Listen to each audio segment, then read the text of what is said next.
In the heart of an ancient city, where marble columns whispered secrets and time flowed like honey, there lived a philosopher named Aurelius.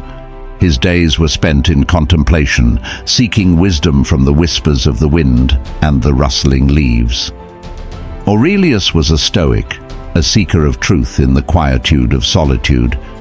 His small chamber overlooked the bustling agora, yet he preferred the company of his thoughts over the clamor of merchants and poets.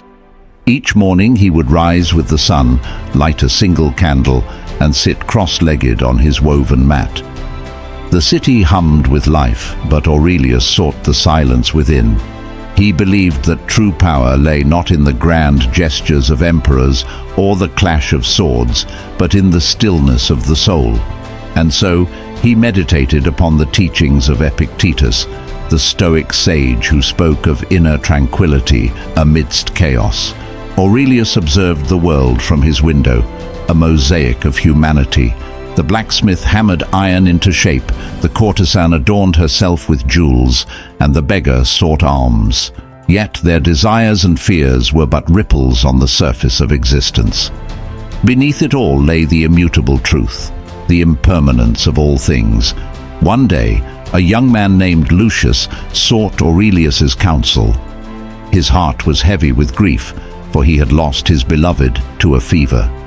Lucius wept, his tears staining the philosopher's mat. Aurelius listened, his eyes fixed on the flickering flame. "Why does suffering exist?" Lucius asked. "Why must we endure pain and loss?" Aurelius leaned forward, his voice a gentle breeze. "We suffer because we cling to what is fleeting." He gestured to the candle. "See how it burns. Its light dances, but it will soon be extinguished. Life is like that, a brief illumination in the vast darkness. Stoicism teaches us to embrace impermanence, to find solace in acceptance." Lucius wiped his tears. "But how can I find peace?" Aurelius beckoned him to the window. "Look beyond the agora. See the mountains?" Lucius nodded. "They stand unmoved by storms, their peaks piercing the heavens." "And the river," Aurelius pointed. "It flows without resistance, surrendering to its course." "But what of the storms within us?" Lucius whispered. Aurelius smiled. "The storms rage, my friend, but within the tempest lies the eye, the calm center. Stoicism teaches us to be the eye, to observe our emotions without judgment. To find truth in solitude, we must listen to the whispers of our own hearts." And so, Lucius stayed by Aurelius's side, learning the art of quietude.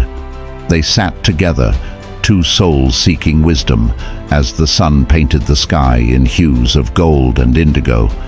In the end, Lucius understood. The power of Stoicism was not in grand speeches or heroic deeds. It was in the quiet moments, the breath between words, the stillness before action.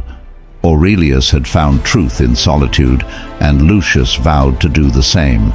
And so, they sat side by side, watching the world unfold, a philosopher and his pupil, bound by silence and the eternal quest for wisdom.